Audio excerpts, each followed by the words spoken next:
Sign 125 2012-13 में मेरे पास, और उससे लेके 2017 तक मैंने इस बाइक को बहुत ढंग से चलाया और इसके बाद फिर मैंने इसको बेच दिया, फिर दूसरी बाइक पे शिफ्ट होना था। अब उसकी जो कमियां हैं वो सामने आती है तो थोड़ा तकलीफ होती है, जाहिर सी बात है, लगाव था उस बाइक के साथ मेरा। और अब ये प्रश्न उठता है कि 2024 में क्या साइन 125 लेनी चाहिए?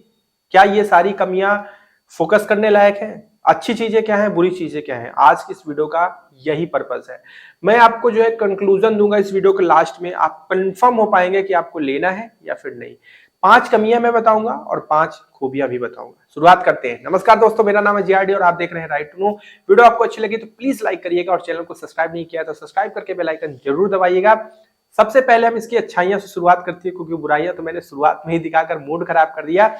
सबसे पहली चीज जो है वो है engine is refined and fuel efficient. अब देखिए जो इसका इंजन है बहुत रिफाइंड है। मेरे पास पहले सुजुकी मैक्स 100 थी, इसके बाद स्प्लेंडर आई, इसके बाद फिर साइन पे मैं शिफ्ट हुआ और जैसे साइन पे आया मक्खन की तरह, भाई साहब मजा ही आ गया। मतलब क्या रिफाइंड इंजन है। और 2024 में E20 और BS6 फेज 2 का अपडेट भी आ चुका है, तो रिफाइनमेंट में आप बढ़ोतरी ही देखेंगे, घटोतरी नहीं देखेंगे, ठीक है। तो ये अच्छी चीज है। और फ्यूल इफिशिएंट तो इतना बेहतरीन है कि जो इसका माइलेज है इसके बारे में आगे आगे मैं आपको बताऊंगा, ठीक है।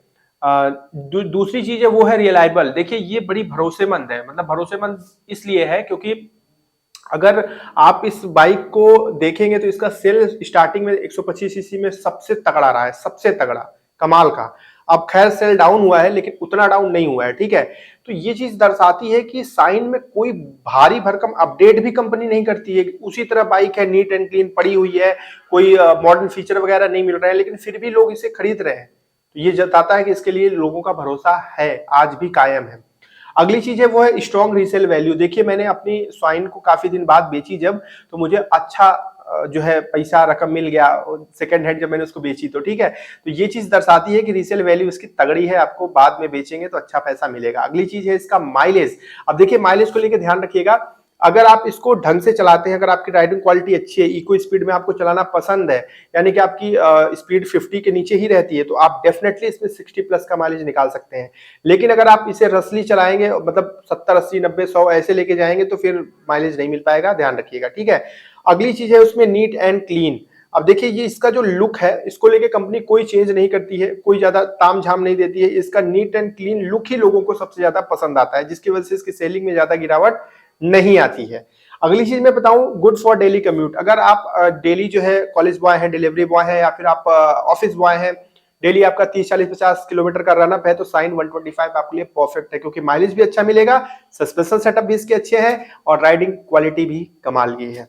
अगली चीज जो है वो है मोर स्टेबल। जब आप साइन 125 को चलाएंगे ना, तो आपको स्टेबिलिटी कमाल की मिलेगी, जिससे आपका कॉन्फिडेंस सातवें आसमान पे होगा और चलाएंगे आप पूरे कॉन्फिडेंस के साथ।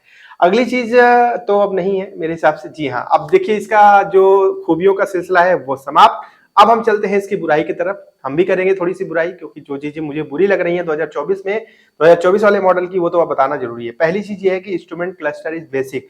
देखिए मीटर कंसोल को लेकर कंपनी का क्या दावा है? कंपनी कहती है कि हमने इसके मीटर कंसोल पे कोई भी छेड़खानी नहीं की है, एकदम उसी तरह साफ सुथरा क्लासिक मीटर कंसोल रखा है। सिर्फ हमने इसमें साइड स्टैंड इंडिकेटर को ऐड कर दिया है।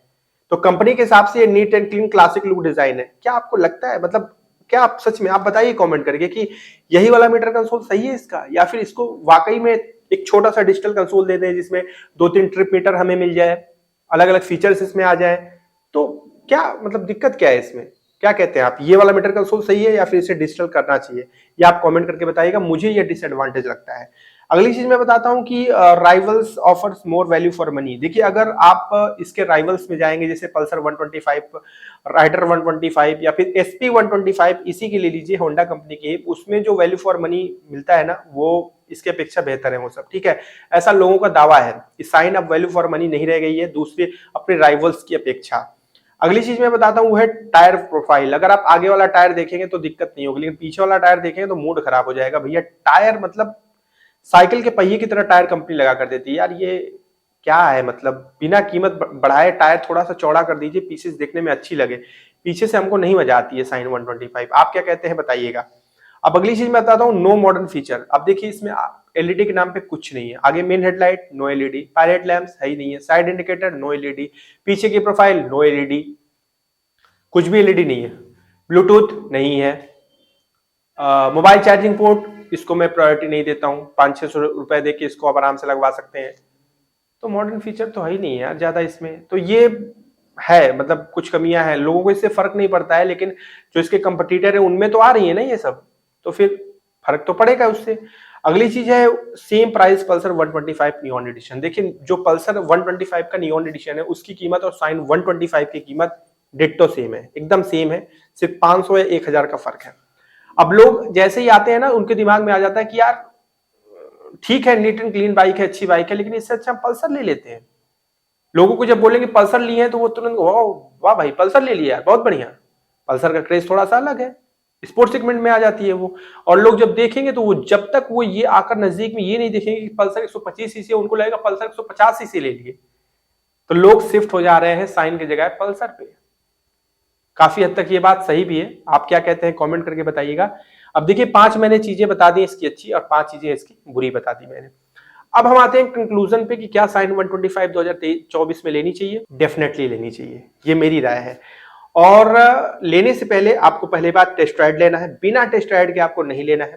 ध्यान रखिएगा आपकी हाइट जो है सीट कंफर्ट के हिसाब से परफेक्ट होनी चाहिए। अगर हाइट कम है या फिर बहुत ज्यादा है तो ये आपको चेक कर लेनी चाहिए एक बार इसको टेस्ट राइड लेकर, कोई पैसा नहीं लगता टेस्ट राइड का। और दूसरी चीज जो सबसे इंपॉर्टेंट है वो ये है कि जो भी पॉइंट्स मैंने इसकी खामियां बताई आपको, उनको उनमें से अगर कोई भी पॉइंट अगर आपको डिस्टर्ब कर रहा है, प्रभावित कर रहा है, तो रुक जाइए।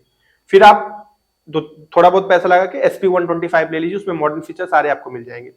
या फिर आप राइडर 125 देख सकते हैं या फिर आप पल्सर देख सकते हैं। लेकिन अगर इनमें से जो पॉइंट्स मैंने बताए वो आपको कोई प्रभावित नहीं करते हैं तो फिर आंख बंद करके ले लीजिए, साइन 125 बेहतरीन बाइक है।